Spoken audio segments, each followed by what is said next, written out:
The devastating wildfires in Los Angeles, California have claimed at least 24 lives.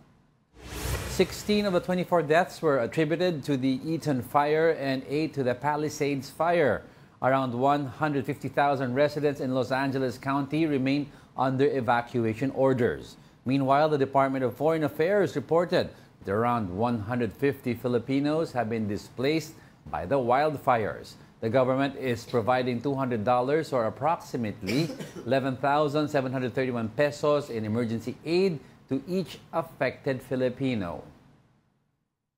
Yes. If you could see yung videos when they were distributing, aside from mga clothes and other stuff, may mga food trucks na nagsidatingan sa area to feed those displaced by the homes. Even if yung Pacific Palisades area is a rich area naman, mayayaman yan eh. 90% of them.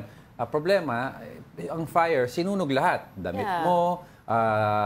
Damit mo, tapos gamit mo, di ba? Pagkain mo at that very moment. Pagkain mo, kotse. Yung mga iba pa, although upper middle class, paycheck to paycheck yan. So, they don't know how they're going to rebuild their house. Mas lalo ng iba kasi Siyempre, yung mga passbook nila, ATM nila, for sure. Hindi, pero some have access to funds, but others daw kasi, ang insurance na kiniklaim nila, hindi kasama ang acts of God na tinatawag. Classified kasi until may official declaration na classification ng police tsaka ng fire. Oo, yung investigation nila kung saan nagsimula. So, walang makiklaim na insurance. Kasi ang insurance, they don't pay out pag acts of God na fire.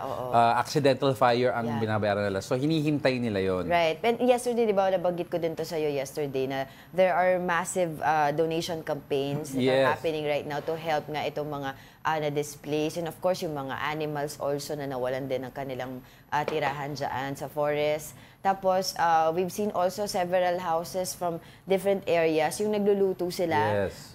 Tapos, pinapadala nila yung pagkain doon sa areas kung saan yung mga nangangailangan. At sabi nga nila, ngayon, for some young teenagers, ngayon lang sila nakakita, rich or poor, millionaires or celebrities, nagsama-sama in a basketball court waiting for food trucks to feed them. But because from the Palisades area, even restaurants around the area, sunog na rin. And even commissaries and groceries, sunog na rin. So, food has church, to... Food has to come out. Food has to come out from different areas of Los Angeles. Kasi Altadena, Pacific Palisades, yan, grabe yung mga nangyaring sunog dyan. You mentioned nila yung mga different personalities. Of course, di ba, na-report na natin dito yung mga houses of the likes of sila Paris Hilton, Harrison Ford, Leighton Meester, Mark Hamill, Jamie Lee Curtis, Harrison Ford. Lahat na, no? Tapos, of course, yung mga ibang mga personalities nagpunta. Actually, mix yung reactions ng iba. Yung sila Prince Harry at saka si Meghan, yung kanyang asawa, nagpunta doon at nag-extend ng kanilang tulong, namigay ng pagkain. Yung iba naman, naiinis sa kanila kasi taking advantage of the opportunity. Yung iba naman sinasabi, bakit ganun yung pag-iisip mo? Andyan na nga sila, tutulong sila. Kasi sabi nila, malapit sila doon sa area, hindi sila tumulong. Tapos kung nandoon sila, umiepal sila, di ba? Parang nagpapapansin sila. Siguro, I heard that also kasi parang... They don't really like Meghan eh. Ang sabi kasi ng iba, ang dami daw tumulong this past few days na hindi pumunta. Na mga big-time names that they just nalaman nila pa nung tinanong daw yung mga drivers. Galing kay ganito. Galing kay ganito. But other words, parang the celebrities mismo na who were helping did not go there. Kasi baka pagkaguluhan pa sila. Not only that, but kasi they understand na if I go there, I'm another risk security threat. So, yung mga iba nag-inhibit from going there, nagpadala na lang ng tulong. Pwede din naman. Pero para sa akin, kung nagpadala sila ng tulong, pumunta sila doon, that's something na rin, di ba? It's not for us to judge. Pero on a side note, before we go, isang nakakayak na story din, yung side story na sumisikat sa LA, yung that guy na who had 2 dogs missing. Nahanap yung black dog and he said, I just wish in the next few days I can find my dog. Sabi niya, I don't care about my house. Sinamahan siya ng crew. The next day, hawak niya yung black dog. He was calling for the other dog, yung white dog naman. Lumabas yung white dog.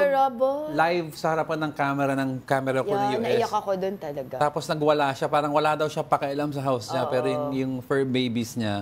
Anak niya, my daughter. Kasi yung isa yung son niya eh. Tiki-tiki-tika. And tiki-tiki-tiki. Yung dalawang dog.